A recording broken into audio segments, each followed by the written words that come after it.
السلام علیکم. آپ ملاحظہ فرمانے ہیں وائس آف رائٹ سیکرز اور میں ہوں آپ کا ہوسٹ طالب نقوی ایڈوکیٹ. حسب روایت ہم آج نیشنل بینک آف پاکستان کے حوالے سے آج ایکسکلوسیو بات جو ہے وہ اگر پینشنرز کی بات کی جائے تو وہ نیشنل بینک آف پاکستان کے حوالے سے ہوگی. اس میں ہم آپ کو آڈیو بھی سنائیں گے، لیکن سب سے پہلے ہم آپ کو ایک اچھی خبر، جو بھی کوئی اچھی خبر ہو وہ ہم ناظرین تک ضرور شیئر کرتے ہیں. ایک لینڈ مارک ججمنٹ کا ذکر ہو رہا ہے جس سے بہت سے لوگوں کا، نوجوانوں کا خصوصی طور پر جو مستقبل ہے اس پر ایک گہرا اثر پڑنے جا رہا ہے، بالواسطہ یا بلا واسطہ. ناظرین، ہمارے معاشرے میں آپ جانتے ہیں کہ معمولی تنازع پر ذاتی رنجش کی وجہ سے جھوٹی ایف آئی آر درج کروانا ایک معمول بن چکا ہے. یا تو ایف آئی آر جھوٹی ہوتی ہے یا اس میں مبالغے سے کام لیا گیا ہوتا ہے، اور اس کی بعض اوقات اس کی دفعات کچھ لے دلا کے، یہ ایک اوپن سیکرٹ ہے، دفعات بھی بڑی تگڑی لکھوا دی جاتی ہیں اور پھر ایف آئی آر درج ہونا گویا ایک شخص کے مستقبل پہ ریڈ کراس لگ جاتا ہے. ہم آپ کو ایک ججمنٹ کا ذکر کر رہے ہیں جو انتہائی انسان دوست ججمنٹ میں اسے کہوں گا. تفصیل اس اجمال کی یوں ہے کہ عبد الرحمان فرحات کے ساتھ ان پر پتنگ بازی کے ایکٹ کے تحت مقدمہ درج ہوا، لیکن دسمبر 2024 میں عدالت نے شاہد نہ ہونے کی بنا پر انہیں باعزت بری کر دیا. قانون کے ایک طالب علم ہونے کی حیثیت سے، وکیل ہونے کی حیثیت سے میں یہ جانتا ہوں کہ ایف آئی آر جو ہے وہ جب تک پروف نہ ہو جائے، ملزم گلٹی نہ ہو جائے، تو وہ ایک الزام کی حیثیت رکھتی ہے آن دا بیسس آف انفارمیشن. تو اس میں موصوف بیرون ملک جانے کی صحیح کر رہے تھے اور عدالت نے انہیں ڈسچارج کر دیا تھا، بری کر دیا تھا، لیکن اس کے باوجود ان کا پاسپورٹ جو ہے وہ روک دیا گیا. بری ہونے کے بعد ایف آئی آر کا ذکر رکھنا نا انصافی ہے. وہ کہتے ہیں کہ بری ہو گیا تو ایف آئی آر کا ذکر چاہے مہنی، اس کا تو ذکر ہی نہیں ہونا چاہیے. اور پھر عدالت نے حکم دیا کہ کریکٹر سرٹیفکیٹ کے لیے چونکہ اپلائی کیا تھا کہ کریکٹر سرٹیفکیٹ جاری کیا جائے. اس کا بالواسطہ یا بلا واسطہ یہ فائدہ ہے کہ بہت سے لوگ اپنے مستقبل بہتر بنانے کے لیے باہر جانے کی سوچ رہے ہیں، یہ ان کا حق ہے. ان کے لیے یہ خبر ظاہر ہے کہ بہت اچھی ثابت ہوگی. یہ بات ہو گئی تمام. اسے آپ زیادہ سے زیادہ شیئر کریں کیونکہ میں ذاتی طور پر جانتا ہوں بہت سارے لوگ اس کا شکار ہیں. یہاں ایک آپ کی تمام لوگوں کی بھلائی کے لیے آپ کو ایک انفارمیشن دیتا جاؤں، وہ یہ کہ اکثر معصوم اور سادہ لوگ جب کسی جرم میں ملوث کر دیے جاتے ہیں تو وہ ضمانت پر رہا ہونے کو کافی سمجھتے ہیں.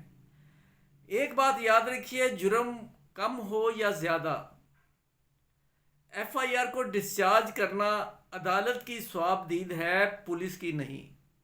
اس لیے اگر ہوتا یہ ہے کہ وہ ضمانت ہو جاتی ہے، چلان پیش نہیں ہوتا، اور پھر یہ پولیس جو ہے وہ ریزرو رکھتی ہے 2 سال بعد، 4 سال بعد، 5 سال بعد، جب انہیں یہ انکشاف ہوتا ہے کہ ہم کہیں جا رہے ہیں تو یہ ایف آئی آر جو ہے نا، یہ ہم نے تو بیل کرا دی تھی، وہاں اس تھانے میں جا کے کاپی بھی جمع کروا دی تھی. تو یہ ایسا نہیں ہوتا. اس لیے آپ لوگوں کو آگاہ رہنا چاہیے کہ آپ اگر خدا نخواستہ کسی جرم میں ملوث کر دیے گئے ہیں اور آپ بیل آؤٹ ہو گئے ہیں تو اس کے بعد یہ مت سمجھیں کہ اب آپ کا کورٹ سے کوئی لینا دینا نہیں. وہ ضمانت منسوخ ہو جاتی ہے اگر آپ عدالت میں پیش نہ ہوں، آپ کو بلایا جائے ٹرائل شروع ہوتے ہوئے. اور اگر ٹرائل نہ بھی شروع ہو تو آپ کا یہ فرض بنتا ہے کہ عدالت کے پاس چالان طلب کریں. اس حوالے سے اور کوئی معلومات ہوں گی وہ ہم آپ کو ضرور بتائیں گے. لیکن ویری کوئکلی اب press release. Pensioner welfare association کے secretary general Chaudhry Riaz Masood, national bank pensioners action committee Pakistan and overseas کے سیکرٹری جنرل ظفر صادق اور قومی تاجر اتحاد کے مرکزی رہنما وقار حسین نے میڈیا میں اپنے ایک مشترکہ بیان کے ذریعے نیشنل بینک کے 90 سال سے 100 سال کے تک کے سفید بالوں والے بزرگ لاچار پینشنرز اور فیملی پینشن لینے والی بیواؤں کو 2010 سے پارلیمنٹ کی جانب سے اعلان کردہ بجٹ انکریز نہ دینے پر نیشنل بینک کی انتظامیہ کو پارلیمنٹ کی توہین کا مرتکب قرار دیا اور پارلیمنٹ کے تمام اراکین کی توجہ مندول کراتے ہوئے مطالبہ کیا کہ نیشنل بینک آف پاکستان کی مینجمنٹ پر توہین پارلیمنٹ کرنے پر سخت کارروائی کی جائے اور نیشنل بینک کے صدر رحمت علی حسنی کو ہدایت جاری کی جائے کہ 2010 سے روکی گئی تمام بجٹ انکریز کی فوری ادائیگی کی جائے. یہ ادائیگی روکنا ظاہر ہے کہ قرین انصاف تو کسی صورت میں بھی نہیں. مینجمنٹ کو ہم کہتے رہتے ہیں, ویڈیوز بھی مہربان وہاں تک پہنچا دیتے ہیں, لیکن اس پہ عمل نہیں ہوتا. یہ نوکری عارضی ہے, چاہے جتنی مرضی ٹھاٹھ والی ہو اور روب والی ہو, اور یہ دنیا بھی عارضی ہے. یہ ایک سرائے ہے جس میں آپ چند لمحے, چند گھنٹے, چند ساتیں برس کرنے کے لیے آئے ہیں, گزارنے کے لیے آئے ہیں. میرا اپنے ہی ایک غزل کا شعر ہے, وہ آپ کی نظر کر دیتا ہوں, آپ کے ذوق کی نظر اگر آپ وہ رکھتے ہیں, ادبی ذوق, کہ ہے سرائے میں پڑاؤ چند لمحوں کے لیے, کیا خبر گھر جاتے ہی درپیش کیا آفات ہوں. گھر اصل وہ ہے جو آخرت ہے. جناب رحمت علی حسنی صاحب, آپ کو ڈیڈیکیٹ کرتا ہوں میں اپنا یہ شعر.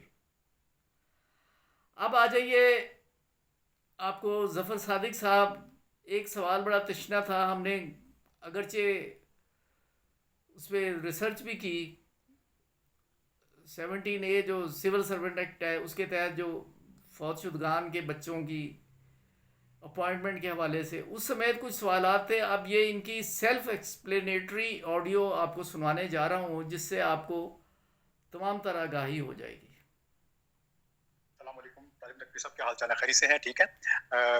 مجھے بہت خوشی ہوتی ہے جب آپ اپنے چینل وائس آف رائٹس کے نام سے جب ہمارا ذکر کرتے ہیں, نیشنل بینک کا ذکر کرتے ہیں, اور نیشنل بینک کے مسائل پر بات کرتے ہیں, ریگولر امپلائیز کے مسائل پر بات کرتے ہیں, پینشنز کے ایشو کے اوپر بڑی دل کھول کر بات کرتے ہیں, تو بڑی خوشی ہوتی ہے. ابھی آپ نے کویشچن مجھ سے کیا ہے کہ جو ریگولر ملازمین ڈیورنگ ڈیوٹی فوت ہو جاتے ہیں, ان کے بچوں کی بھرتی یا ریٹائرمنٹ کے بعد جو اپنا ساتھی ہیں ان کے بچوں کی بھرتی کے ایشو پر نیشنل بینک کی مینجمنٹ کی کیا پالیسی ہے. تو میں اس بات پہ تھوڑا سا آپ کو کلیئر کرنا چاہتا ہوں کہ ٹریڈ یونین فیڈریشن نے ایک ایگریمنٹ کیا تھا نیشنل بینک کے مینجمنٹ کے ساتھ, جس کے تحت یہ چیز شامل کی گئی تھی کہ ڈیورنگ سروس ڈیتھ ہونے والوں کے لیے ڈیتھ ہونے والوں کے بچوں کی بھرتی کو ضروری قرار دے دیا گیا تھا, اور اس پر عمل درآمد بھی شروع ہو گیا تھا, اور کافی دیر تک اس پر عمل درآمد ہوتا رہا ہے. مگر جب سے نئی مینجمنٹ یہ آئی ہے, جناب عارف حسنی صاحب جب سے صدر آئے ہیں, جب سے یہ معاملہ تقریباً ختم ہی ہو گیا ہے. اپنا بچوں کی بھرتی ہو رہی ہے, نہ ڈیورنگ سروس فوت ہونے والے کو بچے کی بھرتی ہو رہی ہے, نہ ہی ریٹائرمنٹ والے جو صاحب ہیں ان کے بچوں کی بھرتی کا کوئی معاملہ نہیں نظر آ رہا. اصل میں بات یہ ہے نقوی صاحب, یہ جو اس دفعہ یہ جو مینجمنٹ آئی ہے نا, اس نے ایک کام تو اپنے مرضی کے مطابق جو کیا ہے وہ یہ کیا کہ انہوں نے تنظیموں کا بیڑا غرق کر دیا ہے, ٹریڈ یونین فیڈریشن کو توڑ دیا ہے, گروپوں میں تقسیم کر دیا ہے. آفیسر فیڈریشن ایک ہوا کرتی تھی پورے ملک میں, اس کے حصے بکرے کر کے اس کو 9 گروپوں میں تقسیم کر دیا ہے. اور اب رہی صحیح کسر جو رہ گئی تھی, جس سے تھوڑا سا مینجمنٹ خوف زدہ رہتی تھی کہ کہیں ہم لاہور جائیں گے یا کسی اور ریجن میں جائیں گے تو پینشنرز ہمارا گراؤں نہ کر لیں, تو انہوں نے پینشنرز میں بھی تقسیم کرنے کی کوششیں شروع کر دی ہیں. اور انہوں نے پینشنر میں سے بھی کچھ ایسے لوگوں کو چن لیا ہے جن کا ماضی بھی اسی طرح کا تھا, اور اب وہ پینشنرز میں آ کر بھی یہی رول ادا کر رہے ہیں. تو اس وقت یہ جو اپنا حسنی صاحب ہے نا, یہ زرداری صاحب کے کار خاص ہیں, ان کے حکم کے مطابق یہ چلتے ہیں اور انہی کی منشا کے مطابق کام کرتے ہیں. لیکن اب پارلیمنٹ کی طرف سے اعلان کرتا بجٹ انکریز 2010 سے مینجمنٹ نے روکی ہوئی ہے.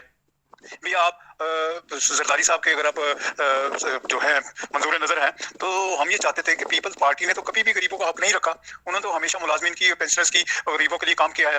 مگر یہ کون سی منظور نظری ہے کہ جناب انہوں نے پینشنرز کو اس وقت اپنا ہٹ لسٹ پہ رکھا ہوا ہے, انہیں کو تنگ کرنا ہے, انہیں کو دیکھو بزرگ لوگ ہیں, ہم لوگ بزرگ ہیں, بوڑھے ہیں, ہم بے بس ہیں, لاچار ہیں, کچھ نہیں کر سکتے.